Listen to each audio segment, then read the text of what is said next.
G'day everyone, my name's Lee Betts and I'm a professional poker player from Melbourne, Australia. If you've been following this vlog for the past 9 months, you'll have seen me play a bunch of online poker, tracking my progress in these online poker streets. But as you can already tell from the title of today's video, we're mixing it up today and we're finally getting back in these live poker streets. I'm going to a home game in the city right after I finish recording this, and I know a lot of you have been hopping in my comments, hopping in my DMs, telling me to get back, put out another live poker vlog. I know you're keen for it. I'm keen to get back in the live game too. It's what I used to do, first for a part-time job, then for a full-time job. So it'll be cool to get back in the streets, actually socialize whilst I play poker instead of sitting there like a robot.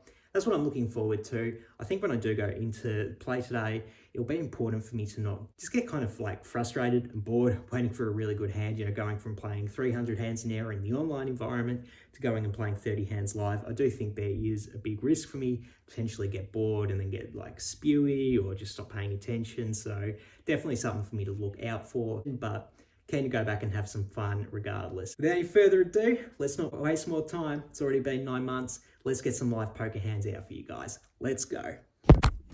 Hey, before we drive over to today's game, I just want to make note of one thing that I think it's really important for me to do during this session, and that's just play a really long time. I really want to still be in the game when people have been stacked multiple times and everyone's got like over $1,000 at the table. It is a 1-3 game we're playing, but usually plays 1-3-6. So I think after a few hours, everyone will be really deep stacked. And that's sort of the point where you're going to make your highest hourlies. So really important that I do stay there as long as I possibly can. Even if I'm not playing my A game by like, the 10th hour or so, I think even if I'm still playing my B game and we're still really deep with everyone, I really should just stick it out and keep trying to play as much as I can, just because when stacks are so deep, that's when you're really going to win as much money as you possibly can in these live poker games. So enough of me jibber jabbering, let's go get into the poker action. Let's go.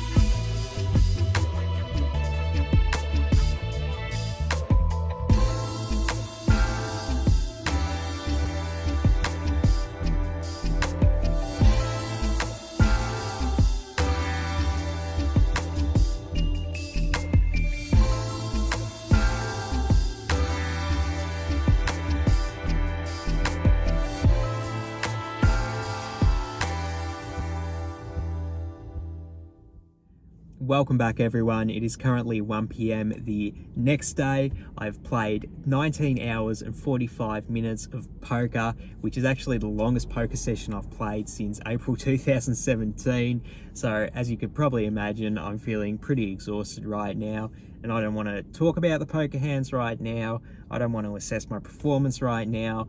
All I want to do is focus on driving home and then hopping into bed to get some sleep. But once I do wake up, we'll get into some of the analysis on these hands. Let's go.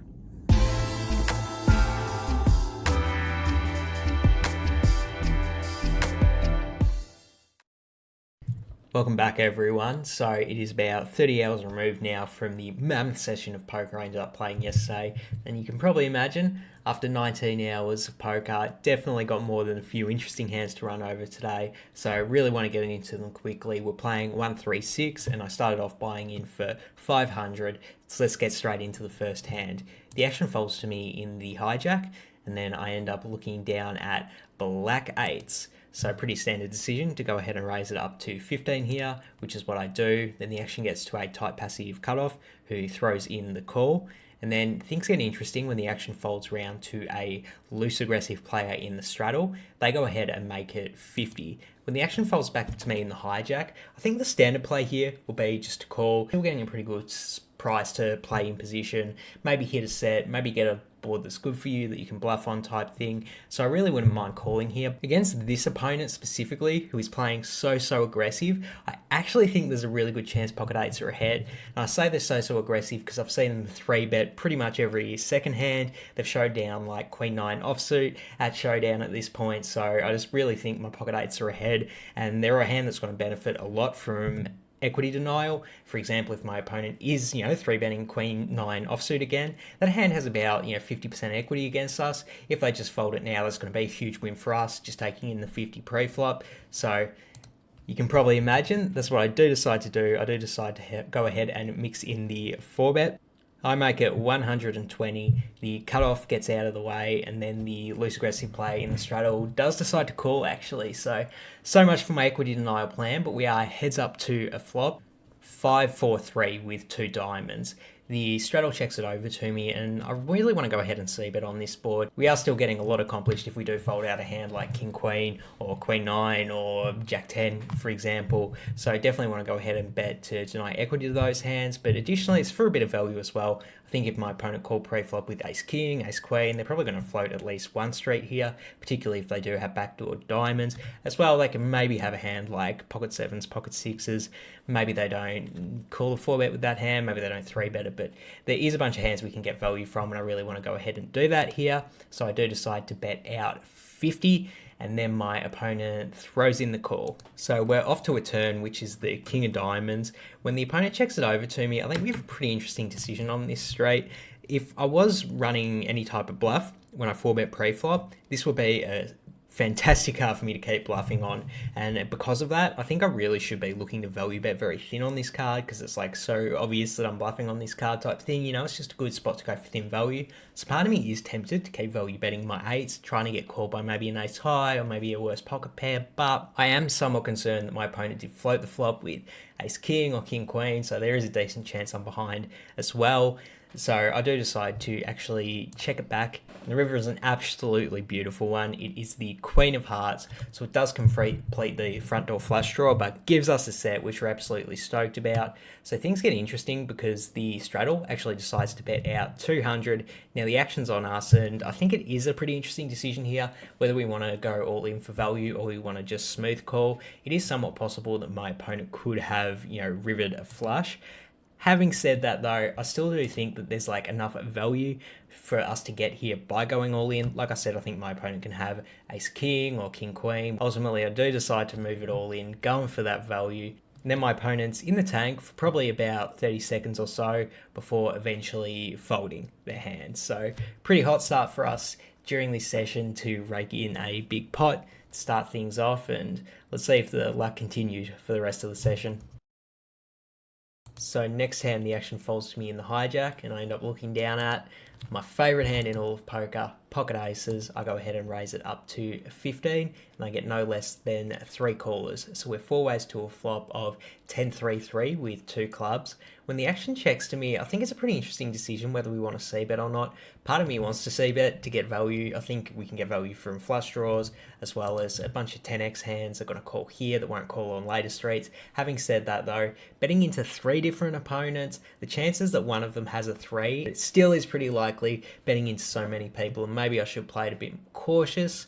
It's not what I decide to do in this instant though. I go ahead and bet out for 20. Then the action folds to the same loose aggressive player that was in the straddle in the previous hand, and they check raise it to 50. When the action folds back to me, I think we have a pretty standard decision to call here. I am somewhat concerned if any player in this game has a 3, they're the most likely one, but definitely can't go anywhere with my aces. They could be raising with a semi-bluff, they could be protection raising with a 10 or something like that. Absolutely can't go anywhere with aces just yet. I throw in the call, and then we get to see a turn, which is the King of Clubs, so not the best turn card in the world. Front door flush does get in, and this might scare off action from a 10x hand that my opponent might have. So when they check it over to me, I absolutely decide to check back. Then we're off to the river. The river is the 5 of hearts. My opponent goes ahead and bets 100, and I think we have a pretty easy decision to call. In game, I pretty much snap called straight away. I really do think this opponent is capable of bluffing in this spot. So I'm worried that they might have a 3. I say call, then my opponent tells me that they have trips. I'm like, it's good, sir. And then they end up showing me 7-3 offsuit. and it's going to be a decision to throw my cards in the muck after that point. But pocket ace is no good and cracks on the second hand.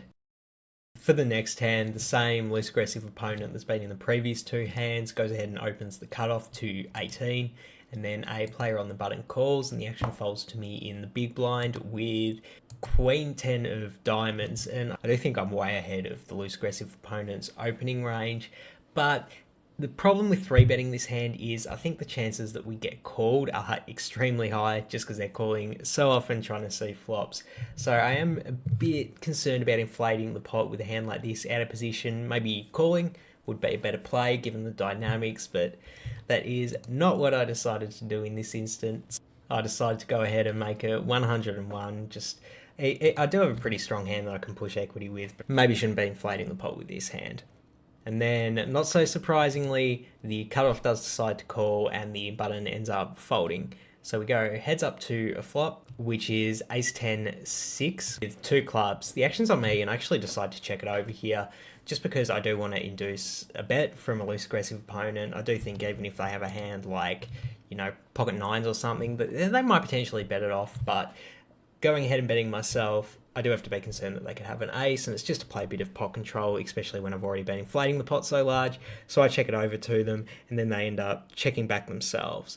So we get a free turn, which ends up being the 4 of hearts. The action's on me now, and same thinking that I had on the flop still applies on the turn, I think. The 4 doesn't really change much about the dynamic of the board, so I check it over to them to induce a bet potentially, and then they do end up betting. They go ahead and make it 150. When the action's back on me, I think it's a pretty clear-cut decision to call. Do lose to some ace-x hands, but I checked it over to induce, potentially a bluff. So once they do go ahead and bet that much, can't be folding just yet. I do throw in the call, and then we're off to the river, which is the 7 of diamonds. I end up going ahead and checking the action over to my opponent, pretty much trying to get to showdown at this point. Definitely a chance I could be behind it. If my opponent does go ahead and bet or something, it's going to put us in a pretty awkward situation. Fortunately, they do decide to check back, and they end up showing us that they did have Queen 7 of hearts, so they did end up rivering a pair. That's going to be no good against our Queen 10 suited, and we end up scooping in another pot. So pretty hot start to the session for us. Let's see if things keep going well. So I'm in the hijack yet again, but this time with King 2 of clubs. And now I will say this, King 2 suited is definitely too loose of an open to be doing in the hijack, especially in a 3-blind game.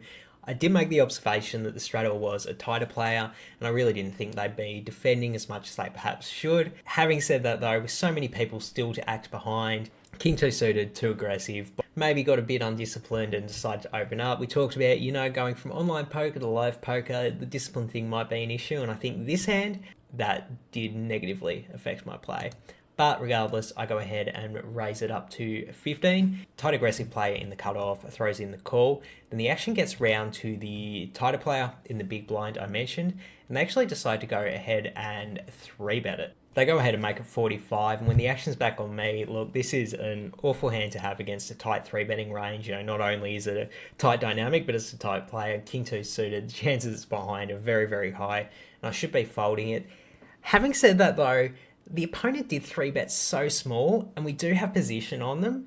I kind of think we have to call just because the price is so good, considering that we're going to be in position. We do have a hand that can outflop, if they do have pocket queens, pocket jacks, we still have 30% against that hand, as well as advantage position. So I did decide to throw in the call on this hand. Might be a bit too loose, maybe not though, getting such a good price, and then the cutoff calls as well. And the flop is a banger. It is 5-4 deuce with 2 clubs, so we have bottom pair and a flush draw. The tight player goes ahead and checks it over to me. In this spot, I definitely want to go ahead and bet my hand. The 3-better pre-flop has ace king, ace queen type hand. I think they're just going to fold to 1 bet here. Additionally, the range of hands opponent to my left, the cold call pre-flop, I do think they have a lot of those pocket pair type hands, and I can really start to put a lot of pressure on those hands going forward in the hand if I start betting now. And even if we do get caught by some of those pocket pairs, we still got very, very, very good equity against those hands with a hand this strong, so I decide to bet out for 80. And then things get pretty spicy because the cutoff actually decides to raise it up to 180. So the straddle goes ahead and folds, and then the action's on me. It's a pretty interesting decision whether we want to just call or whether we want to go ahead and rip it all in with so much equity here. I think between the two options, going all in probably is the better play, just because the range of hands that my opponent has is going to have a lot of nut flush draws. You know, they're going to be cold calling with a lot of like ace 10, ace 8, ace 6 suited pre-flop potentially, even though that equity is pretty close. Plus, they could also be like raising with one of those pocket pairs I mentioned, like pocket 8, sort of like to see where they're at. Maybe the small sizing is indicative of that potentially. And if we do go ahead and get folds from those hands, we're absolutely loving life, taking such a big pot down straight away. But even if they do call with those hands, we have so much equity. So I do decide to go ahead and rip it all in for about 450. And then my opponent snap calls me off. We ended up seeing that they had ace 7 of clubs, so pretty tight race between us two. We actually do end up agreeing to run the boards twice just because it is such a large pot. On the first board, turn card, ace of hearts. Ugh, that's awful for us. And then the river's a 7 of diamonds. Not that it really mattered, we're already drawing dead on the turn. And then on the second board, there was a 6 of clubs on the river. So the opponent actually ends up scooping us in this massive pot here. And back to our starting stack for the next hand. The host was actually kind enough to let me buy in for 600 instead of 500. Now that everyone's a bit deeper, so at least that's a little bright side that we do get to buy on deeper. The next hand's a bit of an interesting one. I'm in the straddle, and the person to my left actually volunteers to go ahead and re-straddle. So for this hand, we're actually playing 1, 3, 6, 12, and there are 3 limpers, including the small blind before the action gets to me in the first straddle with pocket 9s. And in this spot, I do think there is some merit to just going ahead and over limping here. If we do hit a set against so many players, there's a very good chance we're going to win a large pot. And if we do get any action here, it's likely we'll be out of position, which is kind of awkward. Having said that, though, I do love raising up in this position just because I do think there's a decent chance we will get a bunch of folds from the limpers. Like, I really do think if they had a strong hand, they would just raise it themselves, and they're playing a bit cautious, and we can really attack that when we do have a hand as strong as pocket 9s. And even if we do get action, pocket 9s is a strong hand, right? Happy to get action with it. The problem is I only go ahead and raise it up to 60. I really do think I need to be using a larger size. Maybe anything 80 or higher would be a much better sizing, but I went ahead and made it 60, and not surprisingly, the first 2 limpers do call my raise. Then the action gets back to the small blind, and they actually decide to go ahead with the back raise. They go ahead and make it 110, which is a min-click back raise, but I was very confused by this. I really thought that if they had a strong hand pre-flop, they would have raised it up then, but the min-click re-raise, like, that does look very, very strong. Like, they're anticipating a raise from me. Maybe I've been too aggressive with my king 2 suited and stuff, and I do have that image, and they're anticipating it, but I think that's pretty unlikely. I do think that there is a chance that they're just taking a stab at it. Maybe they call pre-flop with a somewhat strong hand like ace-jack or pocket 7s, and now they're just like, oh, Lee's full of it. Lets me just re-raise over him, and I'm pretty happy to get it all in at this point. So I'll just go ahead and put them all in. I move my stack all in for about 600, and then the first 2 limpers end up folding, and the player in the small blind, who only he started with about 300, they actually decide to call me off. So I decide to rip it all in, and then they do end up throwing in the call to show us that they did call with 10-8 offsuit. So pretty good situation for us. They do have about 30% equity, but fortunately the board runs out favourable for me. You can probably see by some of these people's reactions, they might have hit the board better than I did, but it's not going to matter because we're going to end up scooping in this pot, and very, very glad that I did play my pocket 9s super aggressively pre-flop, because I don't think I would have won this one if I didn't. So the action folds to me in the cutoff, and I look down at my favourite hand yet again, pocket aces. So I go ahead and raise it up to 15. And then I get a call from the button, and then a tight aggressive small blind goes ahead and 3-bets it to 70.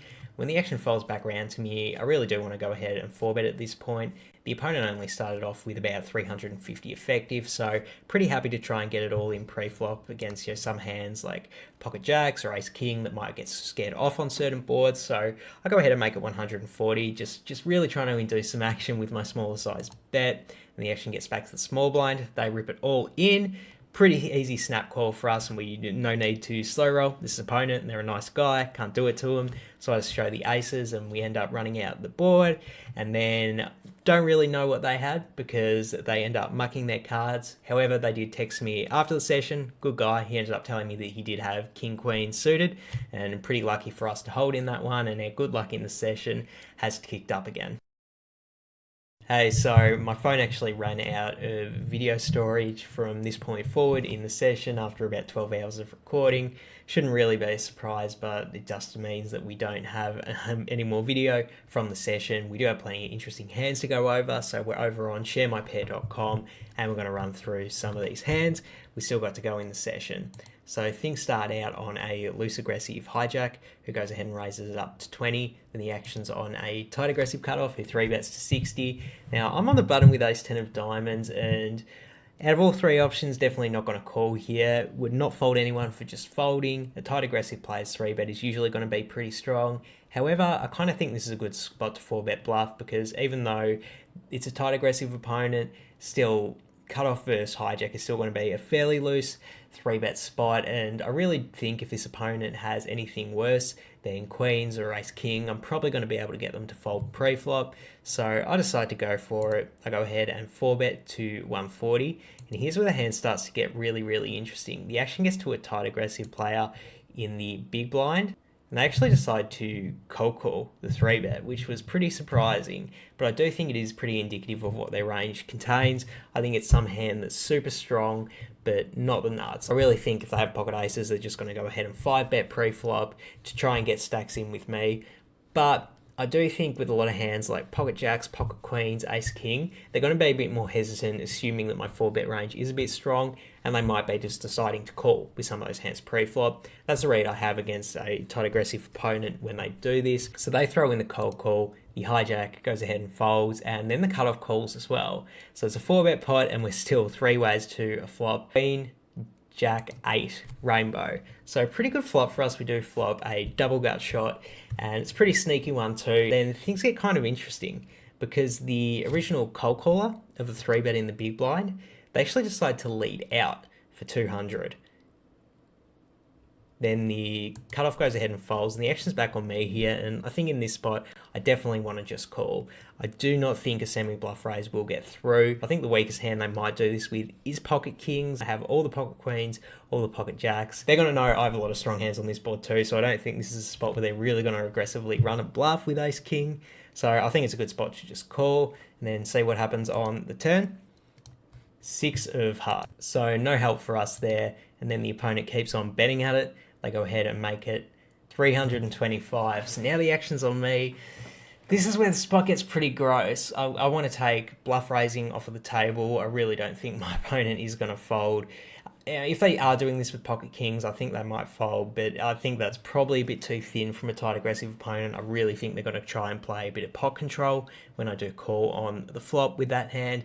I really do think their range is pretty polarized at this point to pocket queens, pocket jacks. And then maybe the occasional bluff with ace king. I'm pretty skeptical that that's the case here. I really do think their range is super strong and most likely a set. So the question comes for us, are we getting the right odds to call here to draw towards our straights?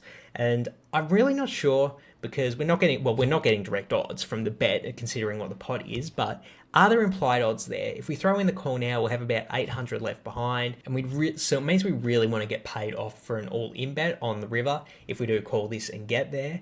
And does that happen? And I'm really not sure. At the end of the day, hop in the comments, let me know what you think, because I'm still scratching my head at this spot, still unsure of what would happen if I got there on the river and then my opponent checked it over to me. Would they pay off an all-in bet with a 4-liner? It's really unclear, but really your answer to that question should determine on whether this spot is a call or not. Hop in the comments, let me know what you would do. I decided to throw in the call, and I will say, I think in retrospect I should just be folding. I really do think it's going to be hard for me to get paid if I do get there with my straight, even from a hand as strong as a set, and just calling off this much to try and do that. It's just a pretty awkward spot, and yeah, I really do think folding probably the better play, although merit to calling as well. I just think that I probably let a bit of lack of discipline after playing so long. It's hard to play your best. I did make this mistake and decide to call. So off to the river, which is absolutely no help. It's a 4 of spades. My opponent goes ahead and rips it all in, just like I would anticipate, and it's pretty easy fold for me at that point, so lost a pretty big one there. But hop in the comments, let me know what you think of my play. What would you do on the turn?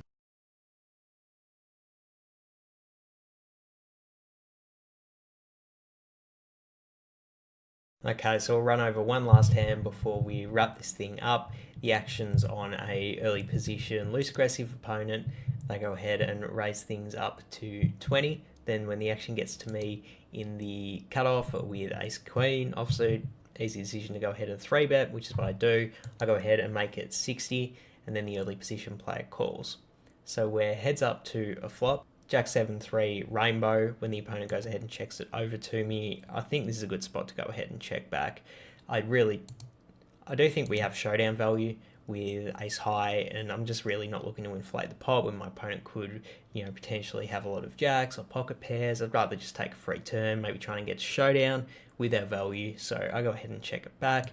Then we get to see a turn, which is the king of clubs. When the opponent checks it over to me again, I actually think this is a good spot for me to sort of start putting out a probing bet. I sort of explained that in the first hand in this vlog about how a turn like this will be good for our range, and so it should be expected that we're betting thin for value on this card. We should also be bluffing, and it's a bit of a merge bet, but I really do think this is a good spot to do it in a 3-bet board when they're going to know we have a lot of ace king in our range, and I could potentially even see him folding a hand like pocket 8s or pocket 9s to just 1-bet. So I decide to go for it. I decide to size down to 40, and then the opponent actually goes ahead and check raises to 100 here, so wasn't quite expecting that, but I do think they have a lot of king jack in their range. They definitely could have so played a set, particularly when the king was the turn. So I do think there is a lot of stuff we lose to, but there is some stuff we beat. We do beat queen 10 suited, which is an open-ended straight draw. They could have, ace 10 themselves. They could have, ace 5 of clubs, something like that. It's a nut flush draw.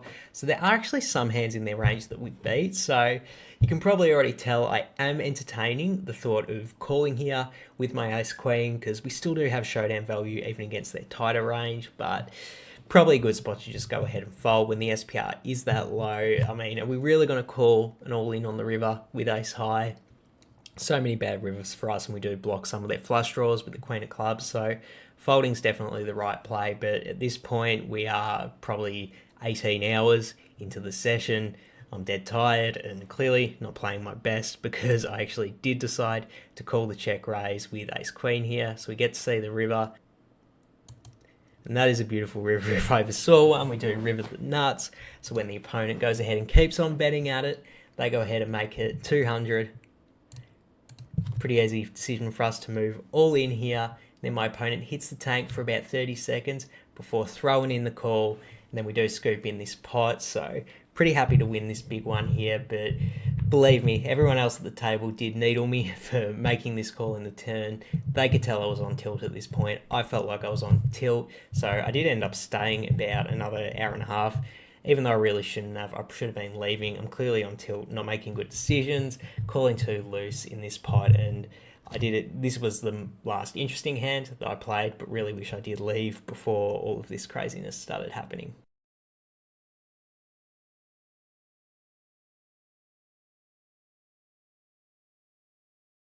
There you go, that wraps the thing up. After 19 hours and 47 minutes of play, I did end up losing 1,555 on the session, which, that is pretty gross considering the session was so long. But I really do think the big takeaway for me is stop playing in games when you're on tilt, because it's just going to lead you down a rabbit hole of making really, really poor decisions. And as you can see, I was kind of playing too passive in a lot of those spots, sort of calling down with draws, calling down with ace high in spots where maybe I shouldn't have been. And I really do think probably after about 12 hours or so, the quality of my play was probably like a B grade, for those first 12 hours, but then for like the last 7 hours or so, I was probably playing like D grade poker. So absolutely disappointed that I did stay so long, even though I usually, give myself credit for putting in a lot of volume. And I did want to put in a long session. I said that at the start of the vlog. I do want to put in a long session in a cash game.